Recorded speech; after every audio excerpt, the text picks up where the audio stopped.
Boa tarde, você está assistindo ao vídeo do grupo 11 da disciplina de vibrações da Faculdade de Engenharia Mecânica da Unicamp. O trabalho do grupo 11 consiste em analisar o comportamento vibratório de um tubo de eixo composto fabricado pelo processo de wet wire, que é um processo em que você tem um mandril que gira e você tem uma fieira que vai depositando as fibras na angulação que você quer. No nosso caso, a gente tem aqui um eixo de 1 metro mais ou menos de comprimento e 60 graus de inclinação da fibra a partir do eixo do tubo. O objetivo principal desse trabalho é a validação de modelo computacional que a gente tem no programa do ANSYS. Para isso, a gente precisa fazer a análise modal do eixo e comparar os resultados de modo, de frequência naturais, essas coisas, todos os parâmetros modais com o modelo computacional e o que a gente vai aferir do nosso eixo. Bom, vou explicar um pouquinho a bancada. Ele está suspenso dessa maneira porque no modelo computacional ele é suposto com uma configuração livre-livre, ou seja, que ele não tem engaste nenhum, ele pode se movimentar livremente no espaço. Como isso não é possível fazer no mundo real, a gente tenta aproximar por essas módulas que têm uma baixíssima rigidez, esses fios de nylon também, que tem um apoio pontual, e aqui é mais ou menos o nó do primeiro módulo de vibrar, então ele não altera muito nas nossas medições. Então isso daqui é o que a gente chama da configuração livre-livre, mais que a gente pode se aproximar.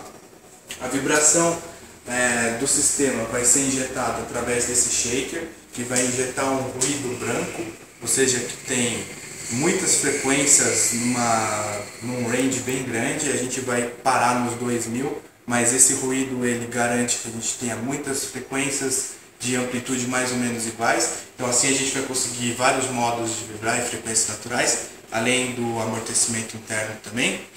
E a medição vai ser feita por um acelerômetro. Então aqui a gente tem o shaker que injeta deslocamento e tem a célula de carga que transforma isso em força e é lida pelo computador através desse cabo, do cabo branco. E a gente tem o acelerômetro, que é o cabo azul, que vai ser colado nos pontos. No caso a gente tem 66 pontos para medir. A gente mede a aceleração e o computador depois a gente pode traçar as curvas FRF, essas coisas todas. Daqui a pouco a gente vai dar uma olhada lá.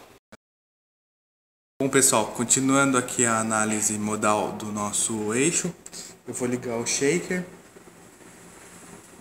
Aqui a gente pode observar o ruído branco sendo injetado no sistema.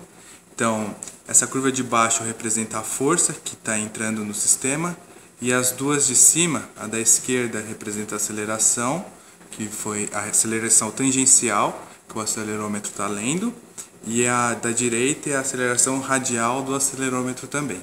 Usando essas três informações, a gente pode traçar a função de resposta em frequência, que são as FRFs que a gente pode ver aqui.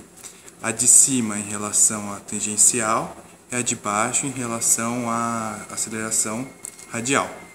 Então aqui a gente pode ver que cada pico desses vai ser um modo, e cada antipico seria uma antirressonância. Para cada ponto do sistema, no caso 60, a gente vai ter uma FRF.